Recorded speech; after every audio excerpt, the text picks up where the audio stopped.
Hola, buen día. Mi nombre es Mónica López Ibarra, del grupo 703, y les voy a presentar las visiones de los siguientes ensayistas: José Vasconcelos, Octavio Paz, Roger Bartra, Carlos Monzáis. Esto sobre la identidad mexicana. Comenzando con José Vasconcelos. Vasconcelos contaba con una tesis de la raza cósmica, donde el mismo nombre se desarrolla a plenitud. En esta obra afirma que las distintas razas del mundo tienden a mezclarse cada vez más, hasta formar un nuevo tipo de humano, compuesto por selección de cada uno de los pueblos mexicanos, y que por supuesto la sede de los semejantes índices racial será iberoamericana: negros, rojos, amarillos y blancos, que se formarán conforme a ello. Y habla también de una quinta raza universal, esto fruto de las anteriores y superación de todo lo pasado, es lo que dice Vasconcelos en su tesis de la raza cósmica. A diferencia de Estados Unidos, América Latina no se limitará a repetir el modelo exclusivista de su metrópoli, sino que creará una civilización hecha con el genio y la sangre de todos los pueblos, y por eso mismo sería capaz verdaderamente de una visión realmente universal. Es lo que Vasconcelos plasma sobre una identidad nacional, más que nada la mezcla de las razas. Y bueno, Octavio Paz revela que el mexicano considera la vida como lucha, concepción que no lo distingue del resto de los hombres modernos ni antiguos, porque prácticamente antes el machismo era eso: el hombre trabaja, la mujer atiende. El ideal de hombría para otros pueblos consiste en una abierta y agresiva disposición al combate. Nosotros los mexicanos acentuamos el carácter defensivo, listos a repeler el ataque. El macho, que se podría decir, es un ser hermético. ¿Qué es hermético? Que es difícil de conocer, de entender, de descifrar, de manejar. Una persona difícil. Esto nos lleva a que la hombría se mide por la invulnerabilidad ante las armas enemigas o ante los impactos del mundo exterior. Es así como Octavio Paz cataloga a una nación que somos los mexicanos. Roger Bartra. Este histórico personaje ha catalogado a la cultura mexicana como un mito, que es el del héroe campesino con los hilos de la añoranza. Inevitablemente la imaginería nacional ha convertido a los campesinos en personajes dramáticos, víctimas de la historia, ahogados en su propia tierra, ahogados en su trabajo, añorados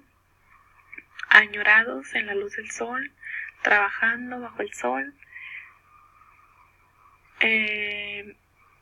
ahogados en su propia tierra después del gran naufragio que fue la Revolución Mexicana.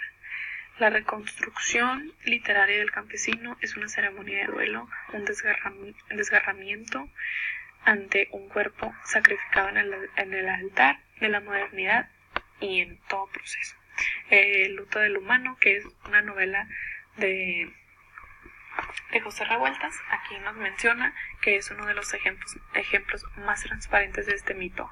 Es una historia de unos campesinos que son atrapados por una gran inundación, el viento que vela en el cadáver de una pequeña niña, mueren ahogados y perseguidos por los opilotes como si fueran la carroña de la Revolución Mexicana. Entonces, pues queda más que claro que cómo es la identidad nacional del mexicano. En una entrevista que le hacen a Roger Bartra, nos menciona, le hacen la pregunta de si México tiene una obsesión con su identidad. a lo que él responde que no, que simplemente es una búsqueda ligada a la construcción de los estados nacionales. Menciona que en Francia fue tremendamente fuerte, que el nacionalismo de Estados Unidos nos deja pálidos a los mexicanos. También menciona que en España hay un nacionalismo centralista muy poderoso y los nacionalismos periféricos vasco y catalán. Entonces, no nos define como una sociedad obsesionada con su propia identidad.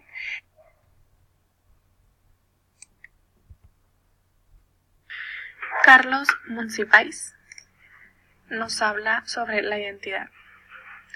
¿A qué identidad colectiva podían aspirar artesanos, obreros, sirvientes, soldados, mendigos, prostitutas, niños abandonados, amas de casa, sin casa o alguna otra a disposición?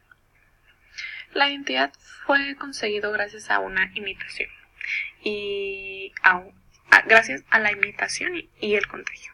Las reglas de este juego de la convivencia forzada y de la reproducción fiel de las costumbres atribuidas a los amos se implementa esto: la separación de naciones, de la propia nación, de cómo se diferencian entre artesanos, obreros, sirvientes, soldados, mendigos, niños abandonados, cómo todo eso no era una sola nación, sino dominantes. La nación enseñada a los hombres fue muy distinta a lo mostrada e impuesta a las mujeres.